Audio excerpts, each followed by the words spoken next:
اللہ تعالیٰ قرآن پاک میں ارشاد فرماتا ہے الذین ينفقون اموالهم باللیل والنہار سرا وعلانیۃ فلهم اجرهم عند ربهم ولا خوف علیہم ولا هم یحزنون۔ اور وہ لوگ جو اپنے مالوں کو خرچ کرتے ہیں دن اور رات میں اعلانیہ اور پوشیدہ طور پر، فَلَهُمْ اجر، تو ان کا اجر عند ربهم، ان کے رب کے پاس ہے، وَلَا خَوْفٌ عَلَيْهِمْ وَلَا هُمْ يَحْزَنُونَ، نہ وہ خوف زدہ ہوں گے اور نہ ہی وہ غمگین ہوں گے۔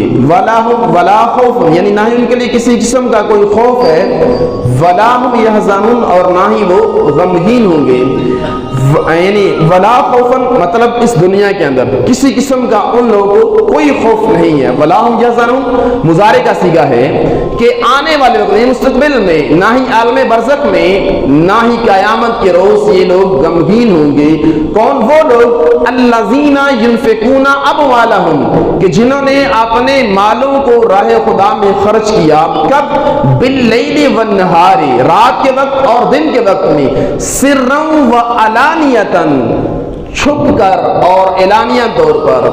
تو اس آیت کریمہ کی شرح بیان کرتے ہوئے صدر الفاضل حضرت علامہ نعیم الدین مراد آبادی رحمۃ اللہ تعالی علیہ ارشاد فرماتے ہیں کہ ایک روایت کے مطابق یہ جو آیت کریمہ اتری ہے یہ حضرت علی کرم اللہ تعالی وجہ الکریم کی شان میں اتری ہے کہ ایک مرتبہ حضرت علی کرم اللہ تعالی وجہ الکریم کے پاس 4 درہم تھے، صرف 4 درہم تھے، تو آپ نے 1 درہم دن میں خرچ کیا اور 1 درہم رات کے وقت خرچ کیا اور 1 درہم آپ نے چھپا کر صدقہ کیا اور 1 درہم آپ نے اعلانیہ طور پر صدقہ کیا، اور آپ کا یہ عمل رب ذوالجلال کو انتہائی پسند ہوا، اور اس پسند آنے کی بنا پر رب ذوالجلال نے پھر آپ کی شان میں آپ کی مدح کرتے ہوئے یہ آیت کریمہ نازل فرمائی کہ الذین ينفقون اموالهم باللیل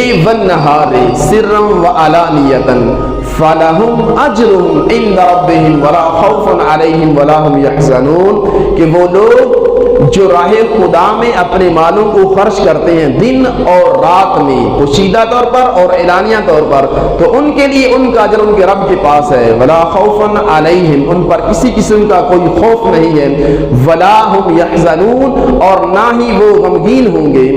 لہذا یہ شان حضرت علی کرم اللہ تعالی وجہ الکریم کی ہے۔ حضرت علی کرم اللہ وجہ الکریم کا اجمالی تعارف کچھ اس طرح سے ہے کہ آپ کا نام نامی علی بن ابی طالب ہے اور آپ کی کنیت ابو الحسن اور ابو تراب بھی ہے، اور آپ تادم عزیز حضرت علی کرم اللہ تعالی وجہ الکریم کے جو ہیں وہ سرکار مدینہ کے ساتھ آپ نے بہت زیادہ محبت اور آپ کے ساتھ ہی آپ نے اپنی پوری زندگی گزاری۔ چنانچہ جب نبی پاک صاحب الاولاق نے حضرت خدیجہ الکبریٰ رضی اللہ تعالی عنہا کے ساتھ آپ نے نکاح فرمایا، تو حضرت خدیجہ کے گھر پر آپ منتقل ہو گئے تھے، وہیں تشریف لے گئے تھے، تو آپ جاتے جاتے حضرت علی کو اپنے ساتھ لے گئے، اس لیے کہ آپ کے چچا کے مالی حالات کچھ زیادہ اچھے نہیں تھے، تو آپ نے کہا کہ تاکہ میرے چچا کا کچھ بوجھ جو ہے وہ کم ہو جائے، تو آپ حضرت علی اس وقت کیونکہ بچپنے کے عالم میں تھے،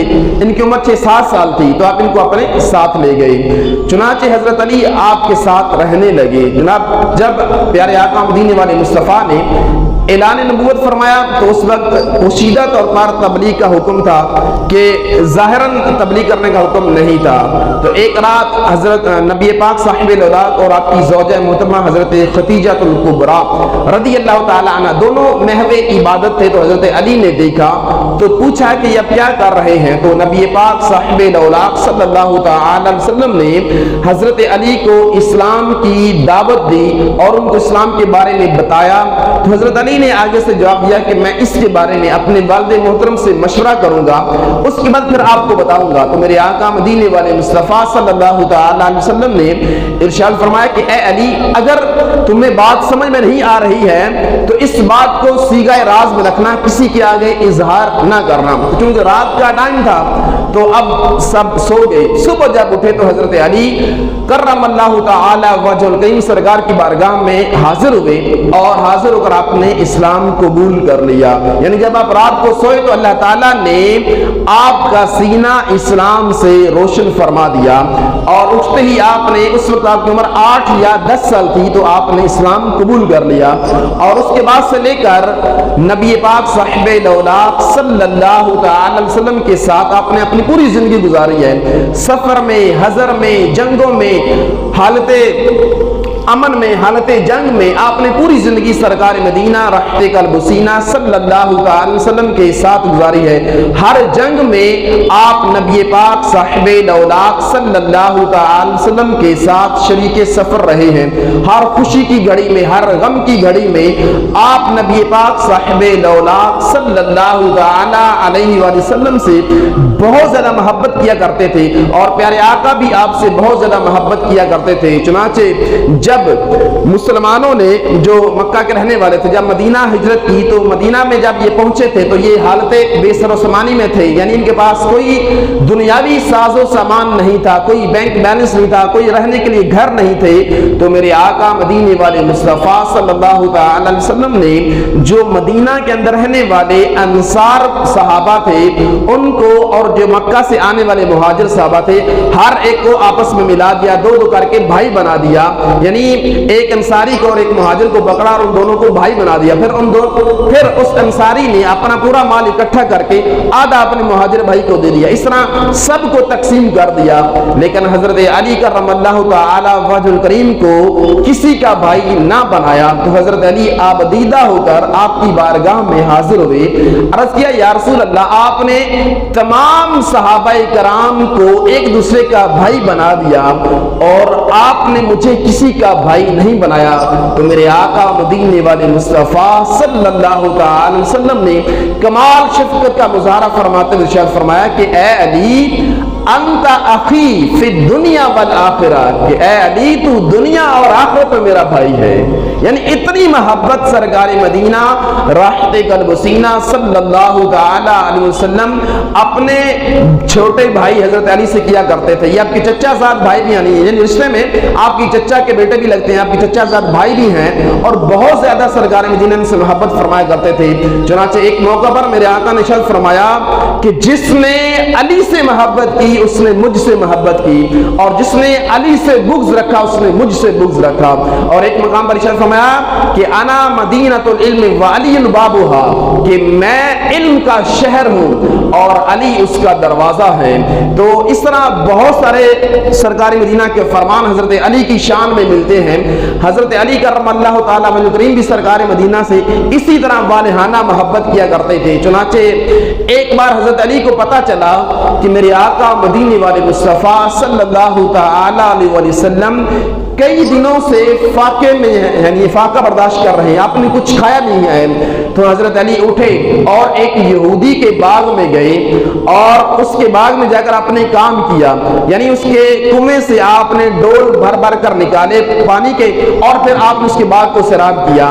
تو فی ڈول ایک کھجور طے پایا تھا، تو آپ نے 17 ڈول پانی کے نکالے تھے اور 17 ڈول نکال کر اس کے باغ کو سیراب کیا تھا۔ پھر اس یہودی نے کیا کیا کہ 2-3 قسم کی کھجوریں لا کر آپ کے سامنے رکھ دی اور کہا کہ اے علی اس میں سے جو تم چاہو وہ اپنی کھجوریں، یعنی جو تمہارا جو مال بنتا ہے وہ اس میں سے پورا کر لو۔ تو حضرت علی کرم اللہ تعالیٰ وجہ الکریم نے جو اجوا کھجوریں تھیں ان میں سے 17 کھجوریں اٹھائیں اور سرکار کی بارگاہ میں حاضر ہو گئے۔ عرض کیا یا رسول اللہ صلی اللہ علیہ وسلم، مجھے پتا چلا کہ آپ کئی دنوں سے فاقے میں ہیں، تو مجھ سے برداشت نہیں ہو سکا، میں ایک یہودی کے باغ میں گیا، وہاں جا کر میں نے 17 ڈول पानी के निकाले और फिर उसके एवज मुझे ये 17 खजूरें मिली हैं, ये खजूरें मैं आपकी बारगाह में हाजिर करता हूँ, या रसूलल्लाह इनको कबूल फरमाइए। मेरे आका मदीने वाले मुस्तफा सल्लल्लाहु तआला अलैहि वसल्लम ने इरशाद फरमाया कि ए अली, क्या तुम अल्लाह और उसके रसूल की रिजा के लिए अमल करके आए हो? तो हजरत अली करमल्लाहु तआला वजह करीम ने अर्ज़ की कि या रसूलल्लाह, बिल्कुल, मैं अल्लाह और उसके रसूल की रिजा को हासिल करने के लिए, अल्लाह और उसके रसूल का कुर्ब पाने के लिए मैंने ये अमल किया है। मेरे आका मदीने वाले मुस्तफा सल्लल्लाहु तआला अलैहि वसल्लम ने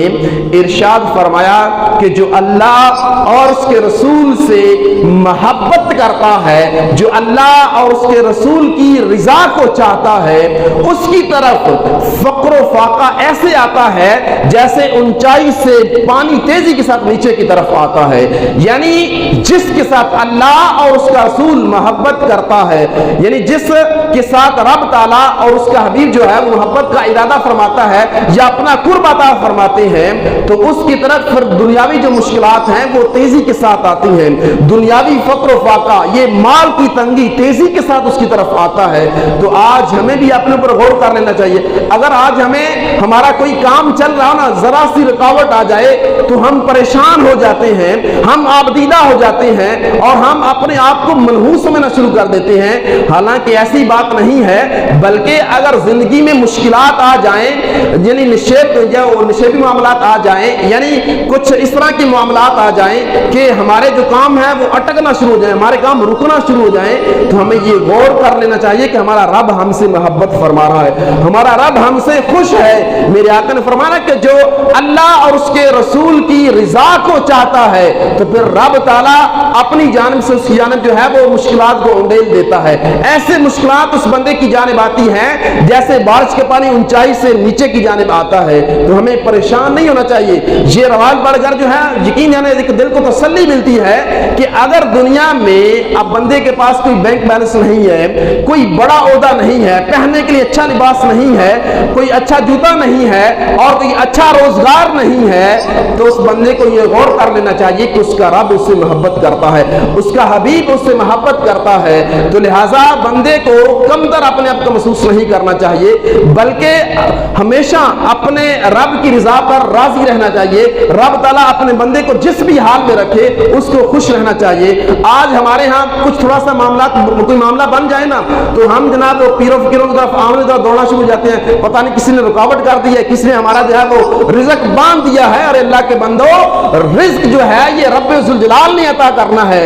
ये किसी बंदे के जो है वो उसकी सलाहियत नहीं है उसकी कि वो किसी बंदे के रिज़्क को बांध से ले, उसके रिज़्क को रोक ले। नहीं, रिज़्क की जिम्मेदारी ये रब जुल जलाल ने ली हुई है। कोई बंदा किसी का रिज़्क नहीं रोक सकता, कोई भी बंदा किसी के मामलात में, किसी के रिज़्क में रुकावट नहीं बन सकता, ना ही वो इस तरह कोई काम कर सकता है कि उसको रिज़्क ना मिले। ऐसी कोई बात नहीं है।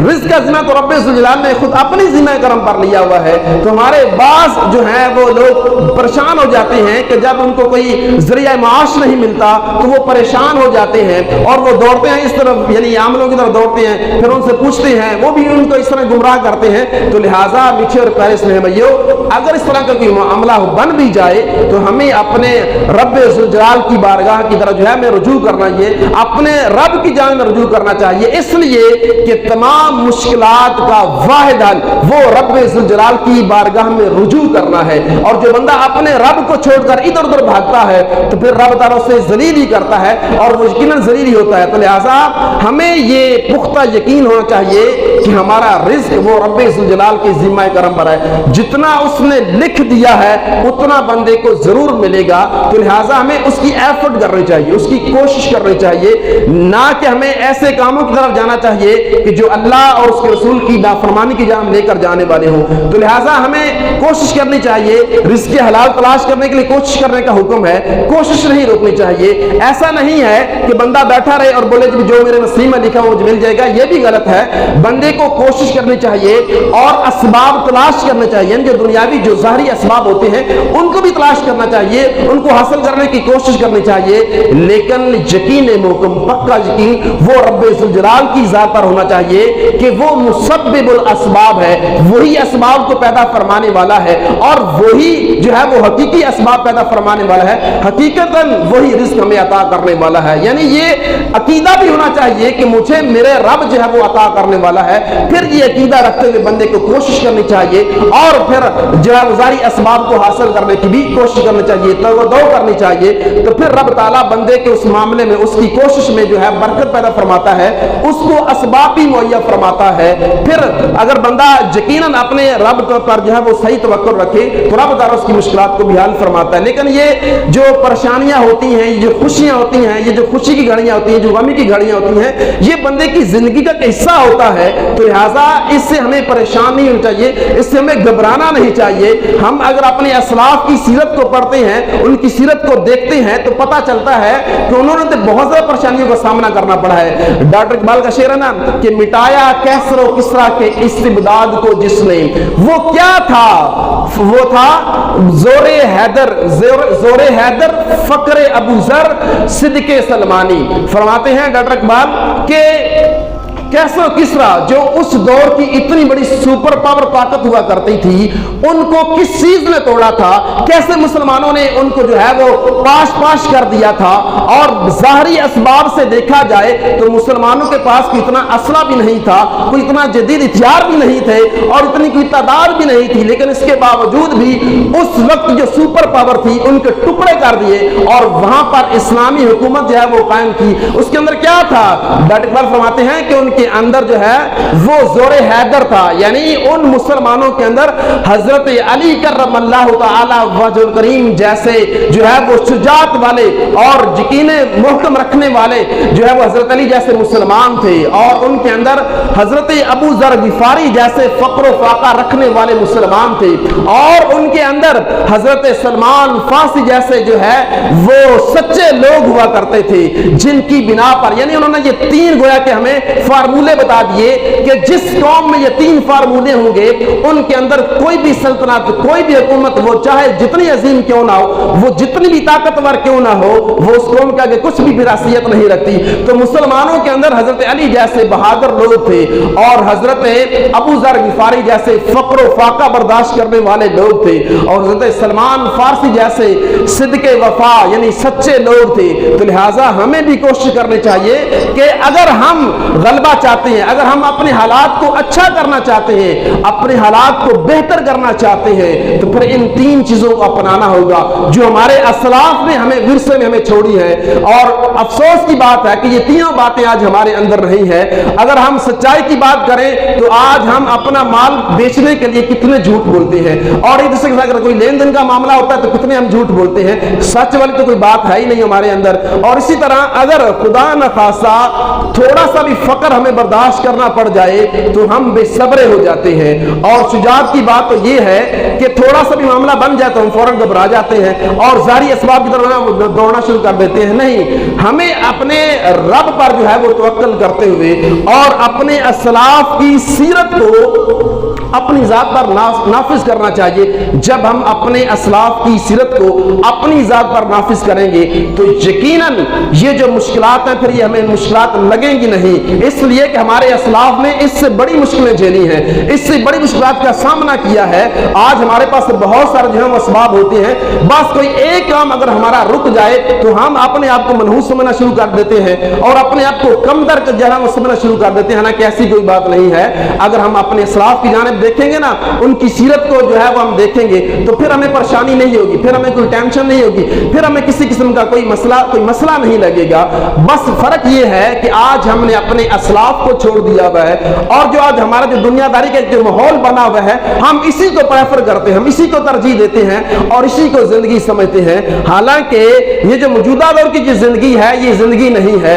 जिंदगी वो है जो अल्लाह और उसके रसूल की मोहब्बत में गुजारी जाए, जिंदगी वो है जो अल्लाह और उसके रसूल के खौफ में गुजारी जाए, जिंदगी वो है जो शरीयत मुतहरा के मुताबिक गुजारी जाए। हकीकतन वो जिंदगी है, उसके अंदर अगरचे ज़ाहरी तौर पर कोई मालो असबाब तो नहीं होगा लेकिन दिली ذہنی سکون ضرور ہوگا. اور آج انسان سکون حاصل کرنے کے لیے اتنی کوشش کرتا ہے کہ اپنا مال خرچ کرتا ہے, اپنا پیسہ خرچ کرتا ہے, لیکن اس کو سکون حاصل نہیں ہوتا ہے. سکون کہاں ہے؟ سکون رب ذوالجلال اور اس کے حبیب کی فرما برداری میں ہے, اس کی اطاعت میں ہے, اس کے ساتھ محبت میں ہے, اور اس کا خوف اپنے دل میں رکھنے میں ہے. لہٰذا ہمیں چاہیے کہ ہم شریعت اسلامیہ کے جتنے بھی احکام ہیں, جتنے بھی ہماری ذات پر نافذ ہوتے ہیں, کوشش کرنی چاہیے کہ ان احکام کو ہم بجا لائیں, ان احکام پر ہم عمل پیرا ہوں. ان احکام کو جب ہم اپنی زندگی پر نافذ کر لیں گے تو یقیناً ہماری یہ جو چند روزہ دنیاوی زندگی ہے یہ بھی آسان ہو سکتی ہے, سہل ہو سکتی ہے. اس کے بغیر اگر ہم دنیاوی اسباب کی طرف دوڑیں گے تو پھر ہماری دوڑ لگی رہے گی, یہ زندگی ختم ہو جائے گی, سکون حاصل نہیں ہوگا. لہٰذا اگر ہم چاہتے ہیں کہ ہم سکون حاصل کریں تو شریعت مطہرہ اور اپنے اسلاف کو جو ہے پیروی کرنی چاہیے. اللہ تعالی ہم سب کو اپنے اسلاف کی پیروی کرنے کی توفیق عطا فرمائے, آمین.